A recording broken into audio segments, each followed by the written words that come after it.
all think about quitting when it's hard. It's hard to process information during pain. So the 1 second decision is, I had to live through that 1 second decision several times during this race. So this race took me 100 and some hours, okay? And this is what people don't get. For you to finish that race, even though I DNF'd, I still finished in the time. If you're 100 and some odd hours, let me use Hell Week. This is a perfect example. Hell Week's 130 hours. And 130 hours is a lot of seconds. A lot of fucking seconds. And if you lose, let's say you win every second but one, you lost. It only takes 1 second for you to lose the whole thing. So the 1 second decision is just that. You're in a situation where life is sucking. Let's say you're in extreme cold water and your life is flashing before your eyes. Every time that wave goes over your head, your thought process is, I gotta get the fuck out of this water. And you're in Hell Week and you're hour one of 130 fucking hours. It's all fun and games, okay? Because at the beginning of Hell Week, the guns are going off. It's like a pep rally.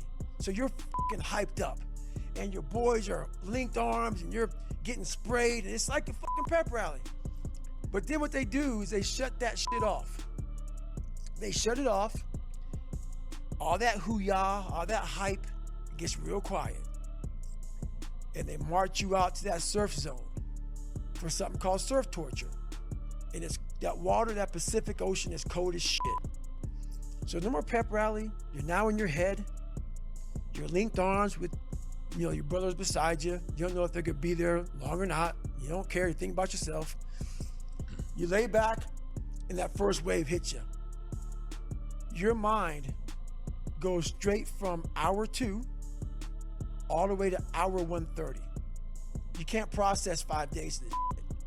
You're now in a you, like, I gotta get out of here. You're in fight or flight. It's cold. I can't be cold this long. And then this is where that 1 second decision comes in. You forgot every reason why you wanted to be there. And this is where people lose. So what I do in that 1 second, because we all think about quitting when it's hard. But what you have to do in that 1 second is hard to process information during pain. Because that pain takes over and you can't think rationally. You're thinking about fight or flight, save yourself. That's not a rational thought. It's not a thought that's gonna get you through hard times. Most people fail that 1 second. So what happens, what I do in that 1 second, and there's a bigger process to all this, but in that 1 second, I physically stayed in that water. Because if I get out of the water, I quit. So I physically stay in the water, but mentally, I'm on the fucking beach with the fucking instructors. And now I'm thinking logically, because I'm warm now. Mentally, I'm warm. I've taken that 1 second. Let's not quit yet, Goggins. Let's think about your options. Where are you going to end up if you quit this shit? Where are you going to go? What are you going to say to yourself? Because you know you're going to get warm. The second you get out of this water, you can take a shower and you could be warm. And in 5 days, you could be out. So I start thinking logically.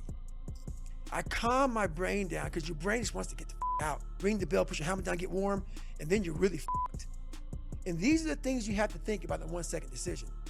So that's what that's all about. It's about gaining control of your mind, putting things back in the proper perspective, and then saying, I really do want to be here. And I'm going to have a bunch of these 1 seconds through this 130-hour journey.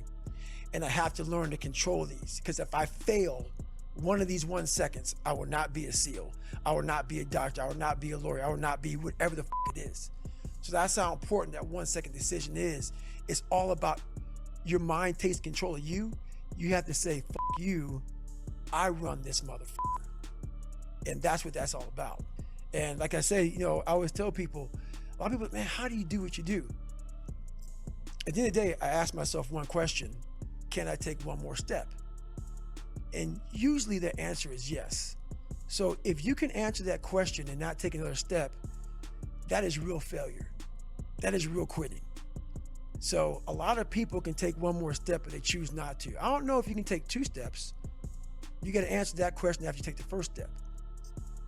But I can always take one more step. So if I choose not to, that's on me. And I got to live with that.